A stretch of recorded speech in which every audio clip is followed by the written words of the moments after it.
Hello everybody, MD Polo here. Thank you for joining me. On the table today we're going to take a look at the HK VP9SK.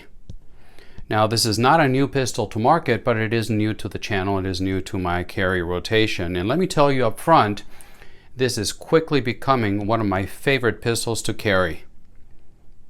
It pretty much makes sense to some. It may not make sense to others compared to what's available in the market. You're going to find smaller pistols, lighter pistols, higher capacity pistols that are equally or smaller than this. So why am I liking this so much? We'll get into that in this video. So VP9SK, it comes in the regular HK case that we all know. When you see one of these cases, there's something special. When we open the case, we're going to find there's an owner's manual in there and all that is underneath, and a HK branded case.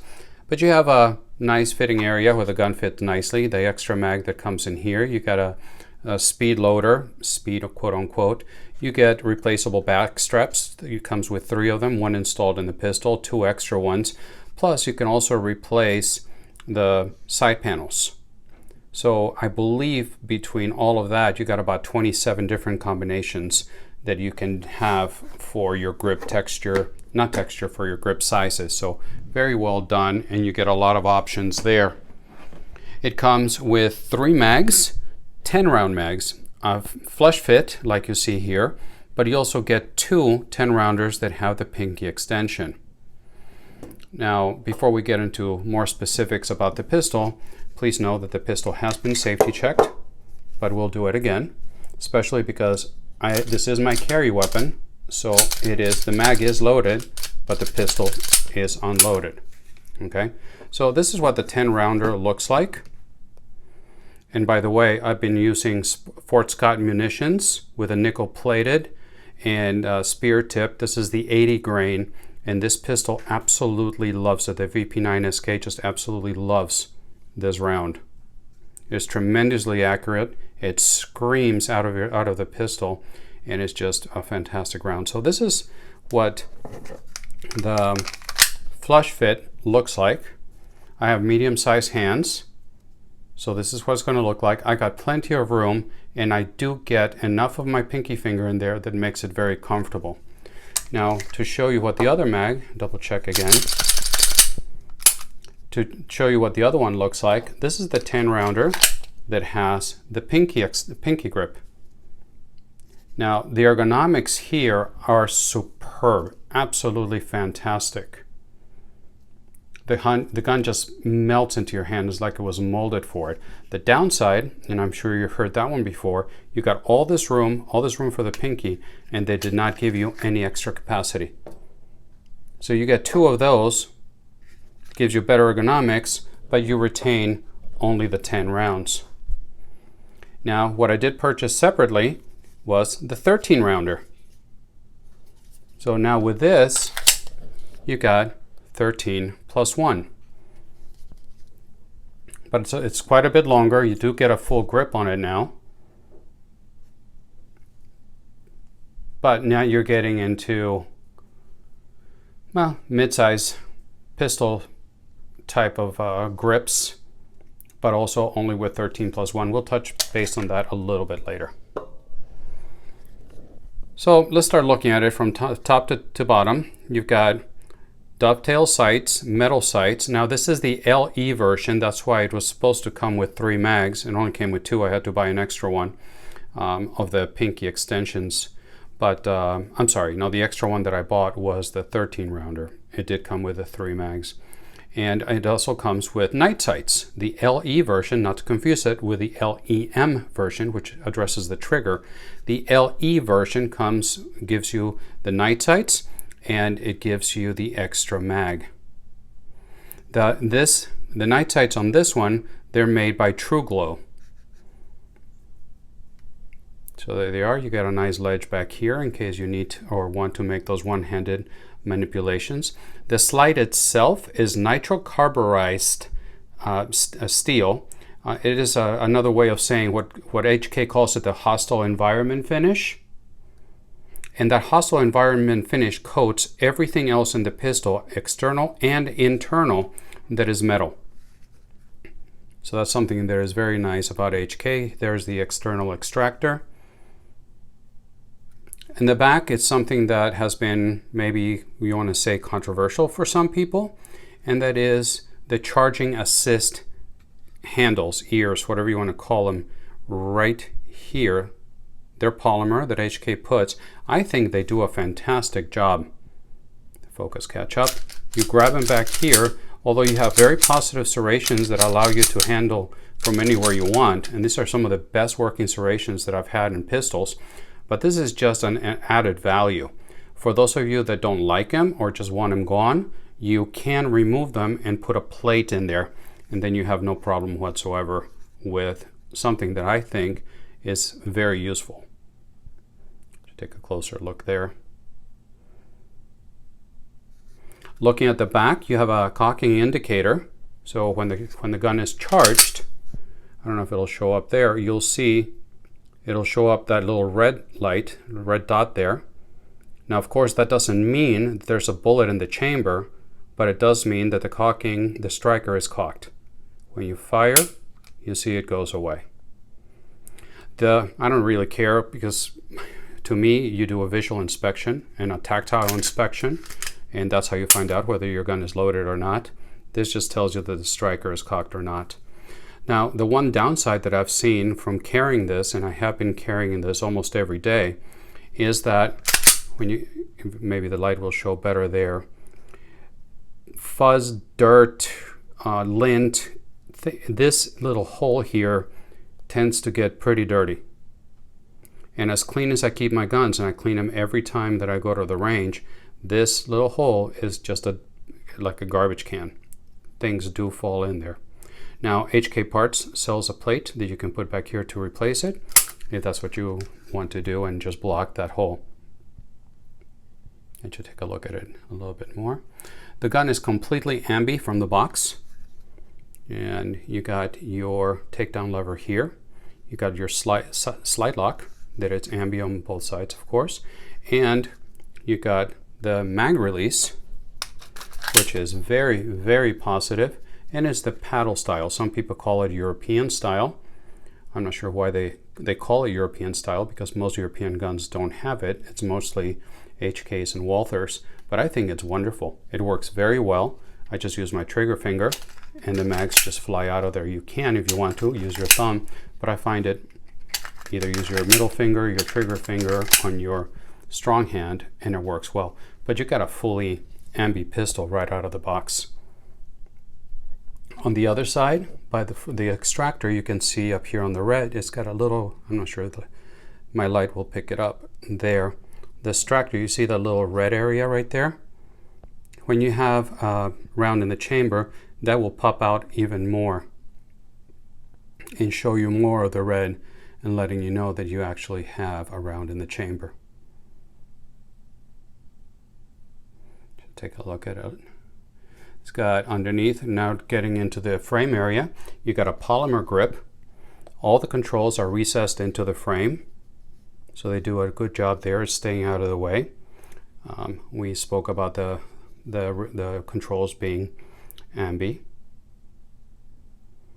The grip, now this one came with Talon Grips. I bought this used, and the guy that owned it before did a fantastic job of tailoring the Talon Grips, which I'm a big fan of, as you know, in this channel, to this VP9SK. He cut some pieces up here.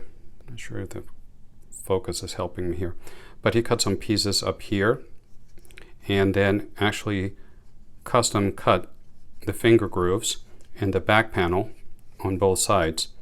But he left the side panels, so the side panels can be removed as well as the back strap without having to take off the Talon grip. So whoever owned this before, he did a really good job.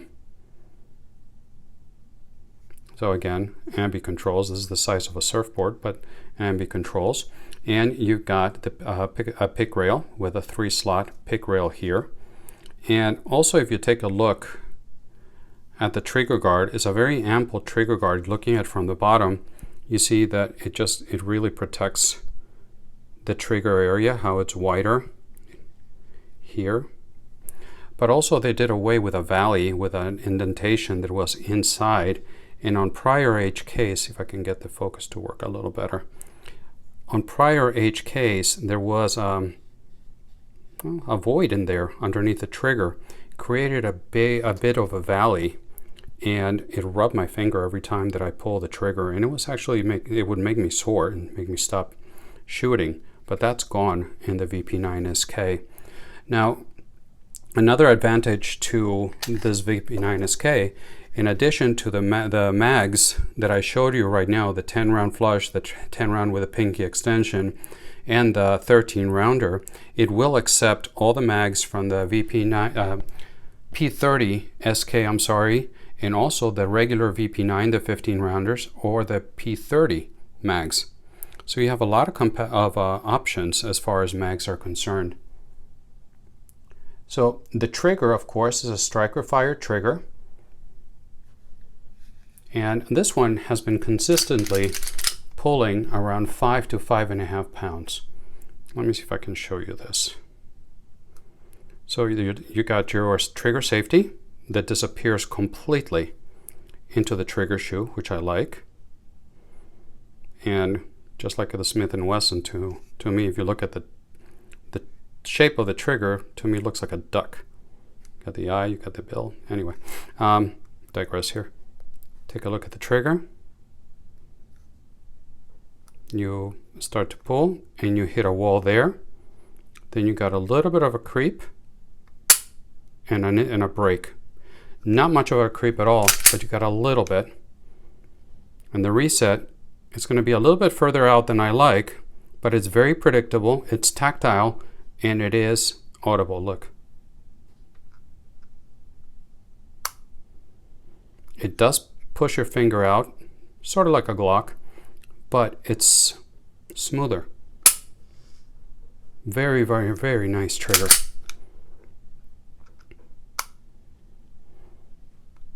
It's comfortable. The trigger shoe is very comfortable. I like it. I just think it's a fantastic trigger, but yet again, the VP9s have been famous, I want to say, for their triggers. So, to take down this thing, you of course check, you lock it back. Your takedown lever is here, right there. You'll send the slide home and it comes right out. You don't have to pull the trigger. You can see how beefy, these things are just built like tanks. So the locking block, all the rails, and again, everything inside that is metal has been coated by that hostile environment material. So that's what the inside looks like. Going into the pistol itself, you got a dual spring captive guide rod, which is metal.